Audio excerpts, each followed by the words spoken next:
Hello friends, ये Kabir motor है और आज मैं आपको एक्सटूल पैड 2 प्रो की जानकारी दूंगा कि किस तरह का ये स्कैनर है और किस तरह से ये काम करता है और इसकी क्या वर्किंग एबिलिटी है। अच्छा, इसमें हम सबसे पहले आते हैं, ये हमारा कंप्लीट केस है जिसमें एक्सटूल पैड 2 प्रो आपका आता है।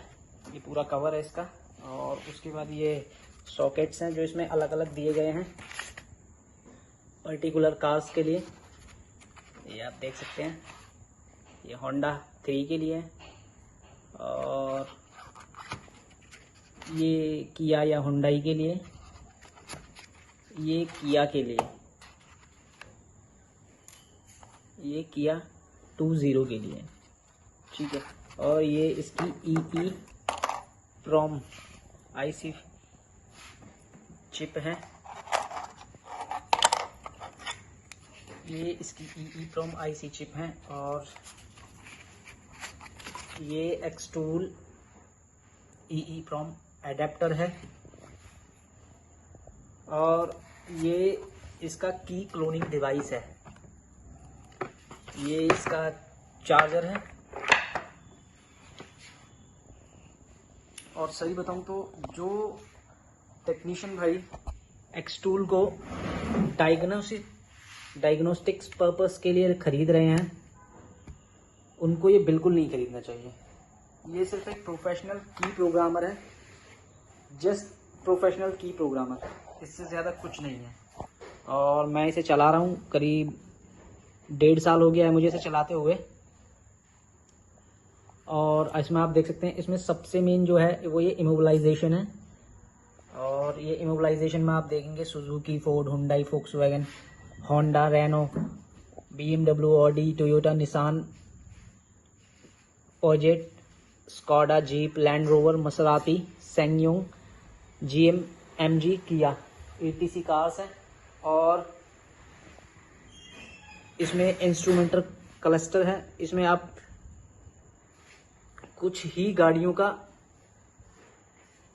इंस्ट्रूमेंट रीसेट कर सकते हैं, मतलब उसकी माइलेज थोड़ी बहुत घटा या बढ़ा सकते हैं, ठीक है। और ये पूरा मैंने आपको दिखाई दिया है। इसमें आप इन सभी गाड़ियों की कीज़ को प्रोग्राम कर सकते हैं या उनका क्लोन बना करके, उनका ट्रांसपाउंडर क्लोन कर करके और नई चाबी को प्रोग्राम कर सकते हैं। उसके बाद आता है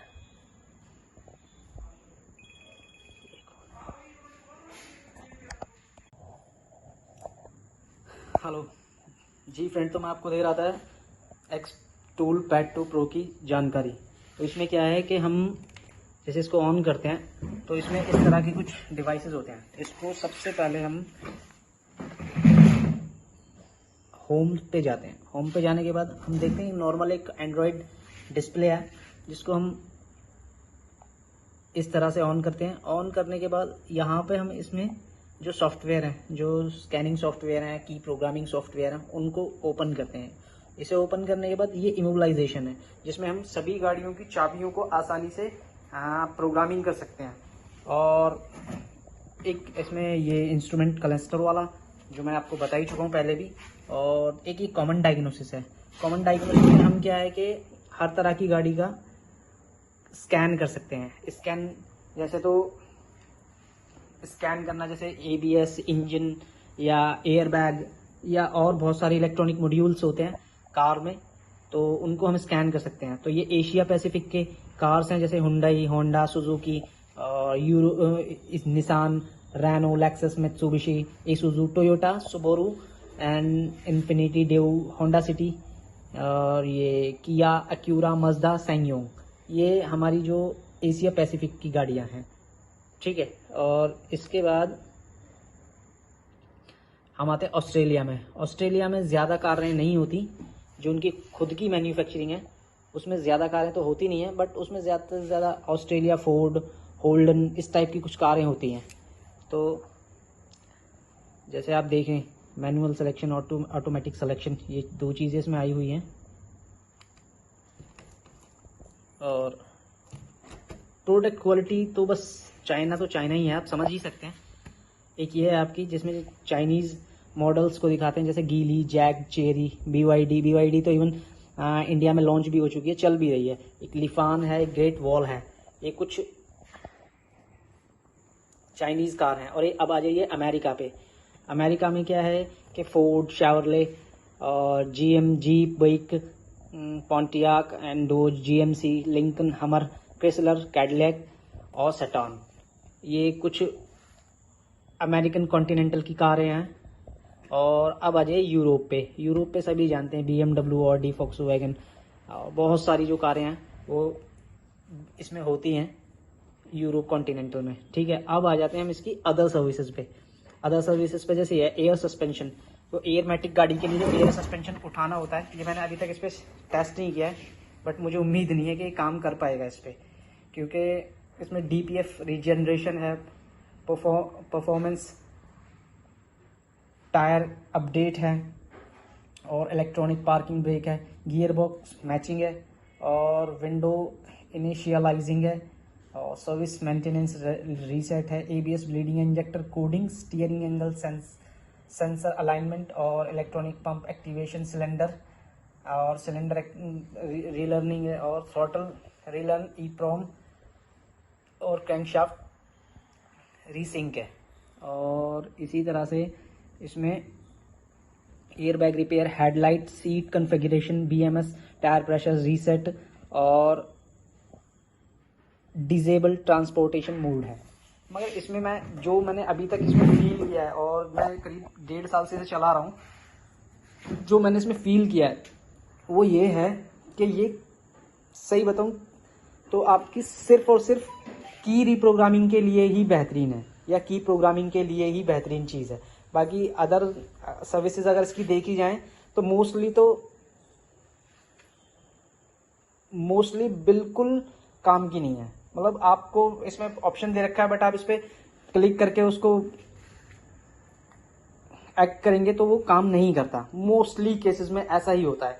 तो मैं कहूँगा कि अगर कोई भी मैकेनिक भाई इसको खरीदना चाहे, X-Tool-Pad 2 Pro को कोई भी इसे खरीदना चाहे तो सिर्फ की प्रोग्रामिंग के लिए खरीदे। तो मैं इसमें ये भी बताना चाहूँगा कि ये सिर्फ जो की प्रोग्राम, जो चाबी का काम करते हैं, की मेकर्स जो होते हैं, जो वो लोग होते हैं, ये सिर्फ उनके लिए ही सक्सेसफुल या कामयाब है। नहीं तो हमारे मतलब टेक्नीशियंस के लिए तो ये बिल्कुल कामयाब नहीं है। तो इसमें क्या है कि अगर हम टेक्नीशियन होकर के इसे लेते हैं तो हम सिर्फ इसमें की प्रोग्रामिंग ही कोई अच्छे से कर पाएंगे। इवन जो फोर्ड की कुछ कारें हैं उनमें ये की प्रोग्रामिंग भी नहीं कर पाता। जैसे फोर्ड फीगो 2010 से लेकर के 15 मॉडल तक उसमें ये की प्रोग्रामिंग भी नहीं करता, चाहे डीजल हो चाहे पेट्रोल हो। मैं देख चुका हूँ। मतलब वेस्ट ऑफ मनी है अगर आप इसे डायग्नोसिस पर्पज से ले तो इसे हमेशा ध्यान रखें कि ये जब आप कोई स्कैनर ले रहे हैं या कोई स्कैन टूल ले रहे हैं तो उसके अच्छे से बारीकी से कॉन्फ़िगरेशन पढ़ें, उसके बाद उसका स्पेसिफिकेशन पढ़ें और उसको वो क्या कर सकता है, किस कार में क्या कर सकता है ये पढ़ें। और दूसरा, उस ब्रांड की इमेज ज़रूर देखें कि उस ब्रांड की क्या इमेज है। नहीं तो सही बताऊं तो आपके 50,000 से लेके और 4 लाख तक के स्कैनर आते हैं, जो अभी मैंने देखे हैं, जो मैंने चलाए हैं, मगर कोई फ़ायदा नहीं है किसी भी तरह का अगर आप ये लेते हैं। ये मैंने 1.5 साल पहले ख़रीदा था और सही बताऊं मुझे लगता है कि ये वेस्ट ऑफ मनी है। अगर मैं डायग्नोसिस पर्पस से इसको पे काम करता हूं तो ये वेस्ट ऑफ मनी है। तो इसलिए बचें X-Tool-Pad 2 Pro लेने से। और अगर आपको डायग्नोसिस के लिए लेना है तो मैं उसके लिए आपको